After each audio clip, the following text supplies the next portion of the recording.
watching TNN.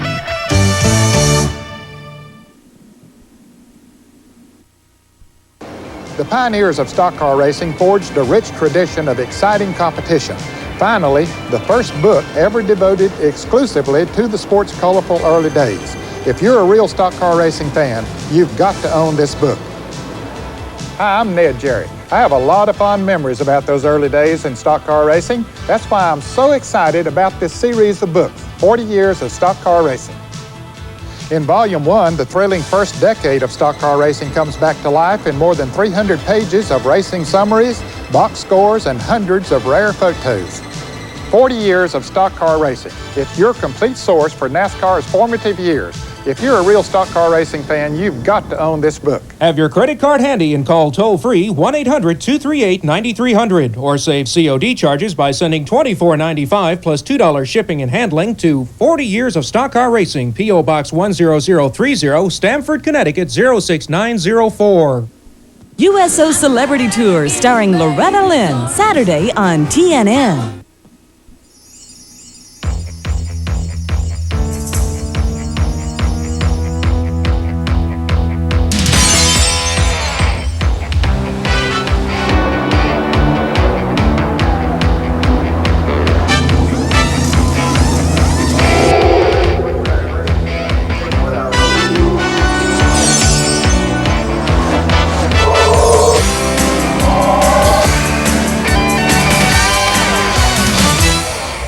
Hello everyone, welcome to Inside Winston Cup Racing. Today we're in Charlotte, North Carolina at the Sabco Racing Shops, another new ultra-modern facility on the NASCAR Winston Cup circuit. This is where they build and maintain the peak unit-end Pontiacs that Kyle Petty drives. And you can see they're in the process of moving in right now. Ned, the Sabco team and the rest of the Winston Cup competitors were in Michigan for the Champion Spark Plug 400, and everyone there had heavy hearts as they were mourning the death 2 Sundays ago of Tim Richmond, a former Winston Cup racer. Tim was just 34 years of age. We'll talk with some of Tim Richmond's closest friends and competitors in Winston Cup racing about the qualities that made him a great race car driver and a flamboyant personality. Rusty Wallace completely dominated the Michigan International Speedway to pick up his second victory in a row, and the Champion Sparkplug 400 will have all those highlights. Robert Myers is one of the mechanics who helps prepare the Country Time Lemonade Pontiacs that Michael Waltrip drives, and he's completely blind. Today's show is brought to you by Ford and your Ford dealer. Have you driven a Ford lately? And by Old Milwaukee and Old Milwaukee Light. It doesn't get any better than this. And by Goodyear Eagle Tires. Goodyear, because there really is a difference.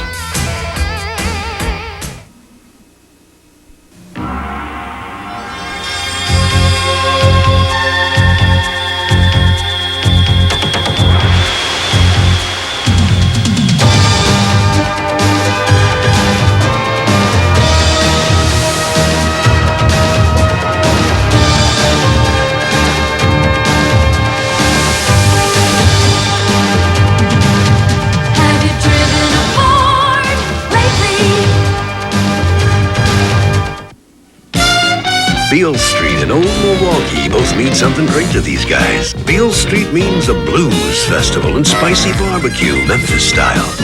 And Old Milwaukee means a great beer. Cold, crisp Old Milwaukee beer and smooth, golden Old Milwaukee Light. There's nothing like the flavor of a special place. An Old Milwaukee beer. Old Milwaukee and Old Milwaukee Light. Just doesn't get any better than this.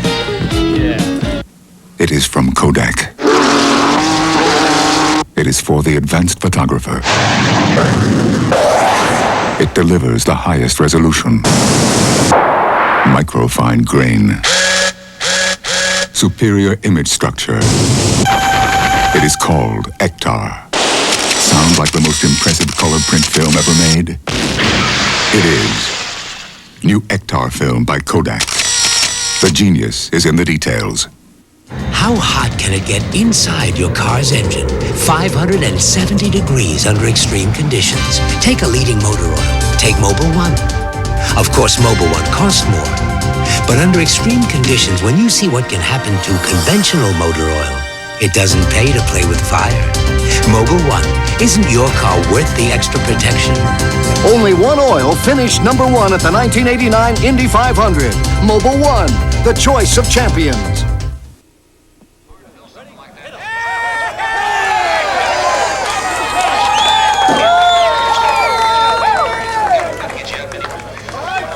Steve, back in the early 80s, a fellow by the name of Tim Richmond from Ashland, Ohio, came on the NASCAR Winston Cup scene. Didn't take long for him to get known around the circuit because he had a lot of flair. He was very flamboyant, controversial at times, but certainly had a lot of driving talent because he accomplished a lot in a relatively short period of time. Tim Richmond was a rather complex but very interesting individual. He was a lot of fun to be around, and he was very, as you said, outspoken and very candid, which set him apart from some of the other drivers. As you said, Ned, he wasn't with us very long, but he gave us a great show while he was here. Tim Richmond loved to drive race cars, and he loved winning races even more. Ugly rumors of drug abuse and AIDS will taint his accomplishments until the exact cause of death is revealed. One thing was certain, the man could drive a stock car. Tim had shown flashes of brilliance in a career that started in 1980, but nobody was prepared for the performance he unleashed in 1986. Driving a Rick Hendrick car, Tim won 7 races, 8 pole positions, and almost $1 million. Tim and the rest of the Winston Cup stars celebrated their season in December in New York City. Tim Richmond was hospitalized days later with what was diagnosed as a severe case of pneumonia. His illness forced him to miss the Daytona 500 and the early part of the '87 season. At a press conference in April, Richmond talked about his comeback and his serious bout with pneumonia. Believe me, I had not been as scared in a race car. I've been scared in a race car, but not nearly as scared as I was during the time that I was in the hospital at the worst points. Tim's comeback was in June at Pocono. In a script straight out of Hollywood, Tim won the race and won again the very next week at Riverside. But his last race was at Michigan in August. He withdrew from the Southern 500 and resigned from the team, explaining that his health was poor. Tim returned to Daytona in 1988, but failed a drug test that was administered by NASCAR. He subsequently passed another one, but track doctors would not clear him for the 500 until he turned over his medical records. Tim refused and filed a $20 million lawsuit against NASCAR, charging defamation of character. The case was settled out of court in January of 1989. Tim passed away August 13th. Tim was one of those once-in-a-lifetime type of individuals that comes along in the sports world. He had great talent, and it's just too bad that he passed away. We're sorry about it, and our condolences and sympathies go to the family. Barry Dotson was Tim's crew chief at Blue Max Racing and was one of Richmond's closest friends. He had raw talent in everything he did. I mean, you couldn't shoot pool against him. You couldn't beat him on the golf course. He was that kind of guy. He was just always competitive. He wanted to win. He wanted to have fun doing it. Harry Hyde, a 40-year veteran of racing, was Tim's crew chief during the remarkable 1986 season. Tim never seemed to be in a bind. He was that guy that always seemed like he had it figured out before he even got into it, you know.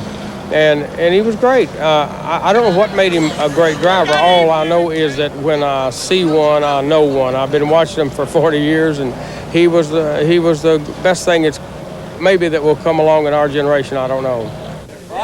Denise Lowry, a former Miss Winston, was in victory lane for many of his dramatic victories. When he won his race in Daytona in the Firecracker 400 in '86, that was my very first race as Miss Winston, and then the last race he ran at Pocono was my last race as Miss Winston. So there was a lot of ties there and a lot of emotion there when he won, and he was crying and I was crying, and it was hard. It was hard to not know if I was going to be back and not know if he was going to be back as friends. But Tim was very special.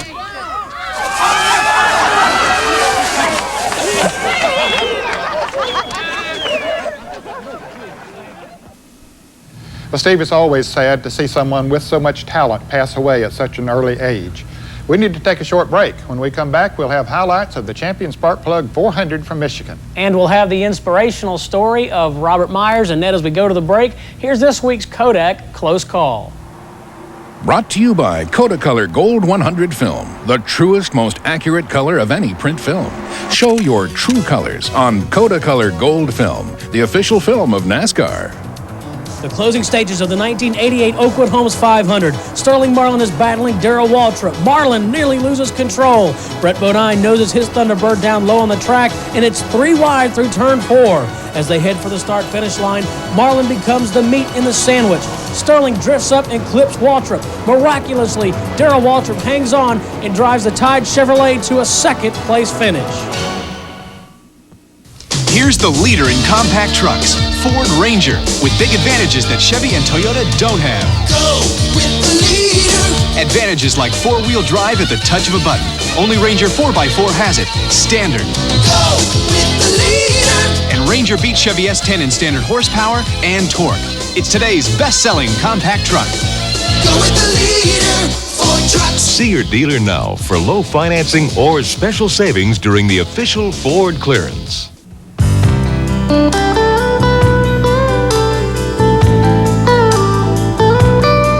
All of these championship-winning drivers have one thing in common: Goodyear Racing Eagles. The race-winning technology that's found in the Goodyear Racing Eagles can also be found in the Goodyear Eagle line of high-performance street radials, the best-selling performance tires in the world. Goodyear Eagles, for the spirit of a champion that's in all of us.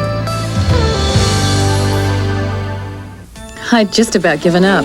My son invariably wears a white sweatshirt while shooting baskets in the mud and rain. I thought that shirt would never be really white. Then I tried Tide with bleach. For your tough whitening problems, you need the one with the power of liquid bleach to whiten better than other detergents. Even a sock this dirty gets only this white with other detergents, but gets gleaming white with Tide with bleach. Unbelievable. Sincerely, Virginia Raitano. When it's gotta be clean, it's gotta be Tide. How far can you drive your car on Phillips 66 Trop Arctic? 100,000 miles. Just by changing your oil every 3,000 miles? Okay, more than 100,000 miles. Oh, sure, Trop Arctic can protect your engine in the heat and the cold, but over 100,000 miles? How about 200,000 miles? Come on, how far can you really drive on Trop Arctic? 250,000 miles so far. Phillips 66 Trop Arctic. Long live your car.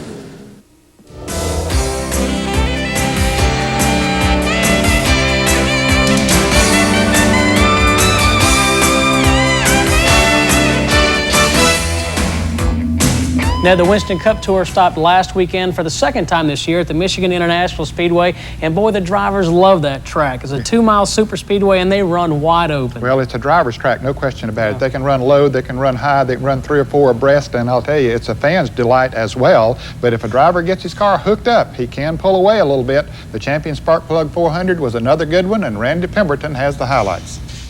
Well, it was just one race ago that Jeff Bodine suffered the most frightening crash of his career. And here for this race, the Champion Spark Plug 400, Jeff Bodine was on the pole. One other thing that made Jeff happy, of course, that he will be in the 11 car next year. That's Junior Johnson's ride, the one that Terry Labonte will be vacating. Jeff Bodine will sit in that seat in 1990. Today's Winston Cup highlights are brought to you by Ford and your Ford dealer. Have you driven a Ford lately? The Winston Cup points race is heating up, and Rusty Wallace is the hottest driver of all. Fresh off his win in Watkins Glen, New York, Rusty took command of the Champion Spark Plug 400 from the onset. Alan Kawicki and Mark Martin got around Jeff Bodine and had a spirited battle going for the second spot, but Kawicki quickly settled it and set out for Wallace. But Wallace was really pounding the pavement, and it took a caution flag from Sterling Marlin's crash to catch him. After pit stops, Rusty broke out after Dale Earnhardt and put him a lap down. Dale Earnhardt experienced handling problems all afternoon. The current points leader lost another lap later on. He finished a mediocre 17th. With only 7 events remaining on the Winston Cup season, points are seemingly becoming more important. Terry Labonte ended any hopes of being the $1 million man of '89 when his engine in his Ford gave up on lap 69, finishing him in the 40th and last position. Terry dropped to 8th in points. Others not necessarily preoccupied with points had the races of their young careers. Derek Cope of Spanaway, Washington had his Purelator Ford as high as 4th place by lap 80. Then Greg Sachs brought out a caution, the second and last of the afternoon. Greg lost the wheel on his Dinner Bell Pontiac. After stops, it was Hut Strickland having his best showing to date. Strickland, third in the rookie standings, didn't have anything for leader Rusty Wallace, but neither did anyone else. Shortly after the halfway, Winston Cup champion Bill Elliott was in the garage with a blown engine. Now Bill stands 286 points behind leader Earnhardt in the chase for the coveted crown. Darrell Waltrip fell to the wayside just 16 laps later, also with engine problems. Kawicki and Mark Martin were solidly entrenched in the second and third spots, but Kawicki lost the cylinder and all hopes of a victory. With only gas stops remaining, Wallace pitted first and had a great stop. After everyone had pitted, Rusty Wallace was then out of sight, but Harry Gant was trying to get a glimpse of him from his now second spot. Trying to stretch his fuel without pitting, Gant sputtered at the end and Morgan Shepherd grabbed the second spot. Wallace, so dominant, was able to cruise to a 15-second victory after leading 162 laps for his 5th win of the season. There's been a bunch of races where we've been leading all through the year and we just come up short, and finally we're starting to stack them all together, and that's what you've got to do to win this championship.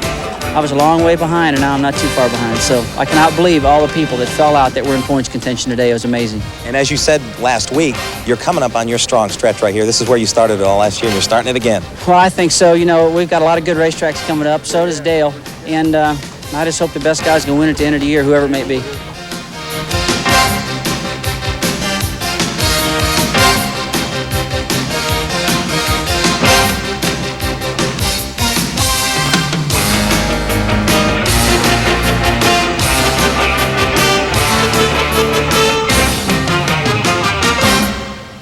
We need to take a short break. When we come back, we'll have the inspirational story of blind mechanic Robert Myers. As we leave you, here is the rest of the finish order for the Champion Sparkplug 400.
Hatteras and Old Milwaukee both mean something great to these guys. Hatteras means surf casting for bluefish, and man, do they love to fight. And Old Milwaukee means a great beer. Cold, crisp Old Milwaukee beer and smooth, golden Old Milwaukee Light. There's nothing like the flavor of a special place, an Old Milwaukee beer. Old Milwaukee and Old Milwaukee Light. Hey guys, this doesn't get any better than this. It is from Kodak. It is for the advanced photographer.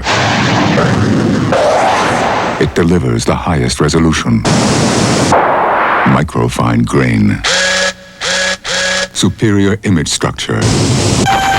It is called Ektar. Sounds like the most impressive color print film ever made? It is. New Ektar film by Kodak. The genius is in the details.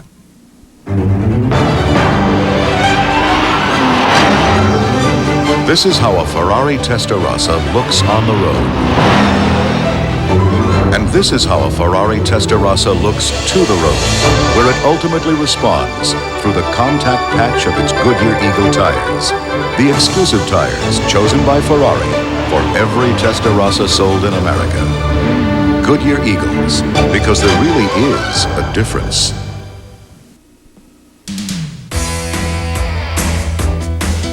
Next week here on Inside Winston Cup Racing, we'll head from the Irish hills of Michigan to the hills of Bristol, Tennessee for the only night race on the circuit. We'll have all the action from the Busch 500 at the Bristol International Raceway. The Busch Grand National Division also stopped in Bristol, Tennessee for the first of 7 consecutive companion events with Winston Cup races. We'll have all the highlights from the J. Johnson 200. And we'll profile 2 of the architects who have engineered the success of the Stroh's Light team, Robin Pemberton and Steve Meal. And Ned, next week we'll have part 3 in our series on drivers who have come over here from Australia. We'll meet Tony Spanos. You know, some of my favorite people in the sport are the mechanics. They're unsung heroes, extremely talented, have a lot of dedication and a lot of determination. And one of those individuals we just met is Robert Myers. And he works for the Country Time Lemonade team that Michael Waltrip drives for. Now, Robert Myers has all of the qualities that you talked about, everything that it takes to make it in NASCAR Winston Cup Racing as a mechanic. The difference in he and the others is the fact that he's blind. This is the view Michael Waltrip has from the cockpit of the Country Time Lemonade Pontiac. And this is the view crew chief Mike Beam has on pit stops. This is the view Robert Myers has as he helps prepare the Country Time Pontiacs. Robert remembers nothing of the bullet that stole his eyesight when he was driving down a country road 14 years ago. On the surface, Robert coped with blindness right from the start. He graduated with honors from an auto diesel college and got a job at Sears Automotive Center. But on the inside, Robert Myers was struggling. And also during that time, I didn't like Robert Myers because he was blind, because of various reasons. And that gave me a lot of problems. And a person talked with me and helped me to realize that I had to accept myself as I am. I couldn't do anything about it. And if I could get a better deal, why, go for it. So I realized that, you know, I was blind and that I was limited on what I could do, and I had to buckle down and start thinking about the future. And when I done that, I started going places. Robert wandered down the street of his Nashville, Tennessee neighborhood one afternoon, chasing the sound of a racing engine being tuned. Refusing to take no for an answer, Robert returned with his toolbox and went racing. Robert's mechanical skills are impressive, but it's his positive attitude that convinced team owner Chuck Ryder that he deserved a shot. I think just like any employer, you know, we were hesitant at first until we had Robert to come in and actually start working. And now he's been an inspiration to the rest of the team that they admire what he is able to accomplish. They see the precision of work that he's able to do, and he's one of the family. He's as proud of these cars and this team as each one of us are. These people over here not knowing me or anything, as far as the fellas that I work with and, you know, the owners, the bosses and everything, they treat me just like I've been around here as long as anybody. And you know, I'm not, well, they don't treat me like I am blind. They just treat me as an equal. A lot of times we feel we're the ones that are handicapped because, you know, with what he's doing, with the little limitation he has, it's unbelievable. You never could imagine somebody like that working on these cars and doing as good a job. He's been doing all the wheel bearings for us, packing all the wheel bearings and stuff. I haven't had a lick of trouble yet. He's good. He run his hand down along the car and find things we can't even see. It's unbelievable the things that he can get done and the way that he can function on his own without any help from anybody. And, you know, every now and then he'll even get me off to the side and give me a little advice or tell me a thing or two. And I just really enjoyed Robert being there, and I'm glad he's getting to do what he wants to do, which is work on race cars. And, you know, he does us a super job. He can do just about anything we ask of him.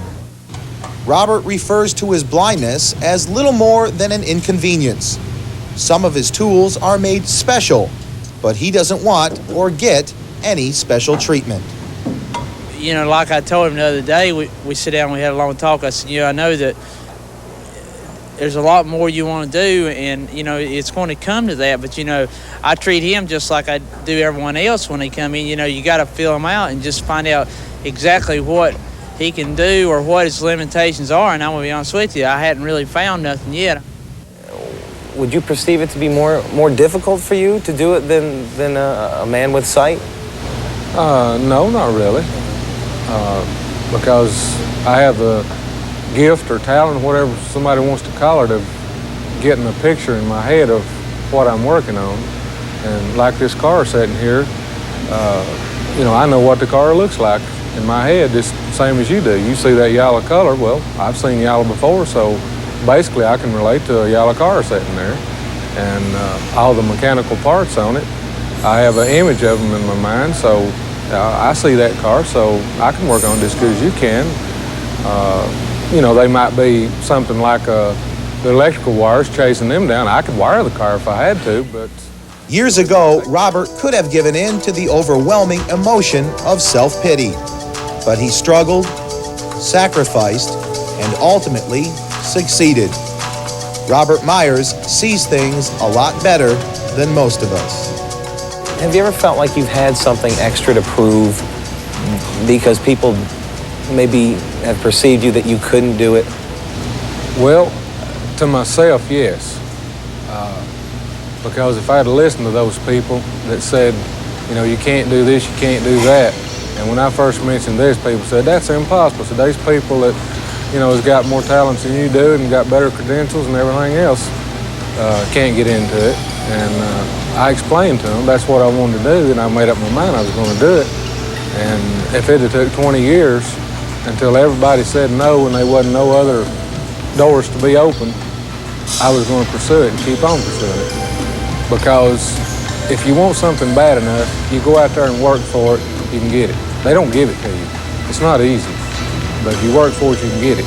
The sky's the limit for anybody that really wants to do something. And Steve, what an inspiration Robert Myers is, and it's so true. You can do anything in life that you want to do if you set your mind to it and work hard enough at it. And one of the best parts about our jobs here at Inside Winston Cup Racing is that we get to meet so many talented, dedicated people, and Robert Myers is another one of those. Well, our time's up for today. Hope you enjoyed the show, and our thanks to the folks here at Sabco Racing for allowing us to come into their new shops. And as always, thanks for watching us here on TNN. We'll see you next week. Today's show has been brought to you by Ford and your local Ford dealer, winning the world over with 1989 trucks that are built Ford tough. And by Old Milwaukee and Old Milwaukee Light. It doesn't get any better than this. And by Goodyear Eagle Tires. Goodyear, because there really is a difference. And by Coda Colored Gold Film. Film that shows your true colors. Clothing for Inside Winston Cup Racing provided by Sports Image Incorporated, suppliers of quality racing apparel. Hats and t-shirts now available for Dale Earnhardt, Rusty Wallace, Neil Bonnet, and Davey Allison. $11.95 each or $19.95 for any two.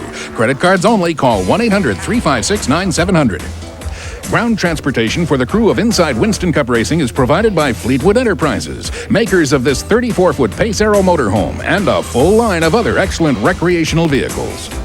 Communications for the Inside Winston Cup Racing crew provided by Racing Radios, Forest Park, Georgia, the official communications of NASCAR.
watching TNN.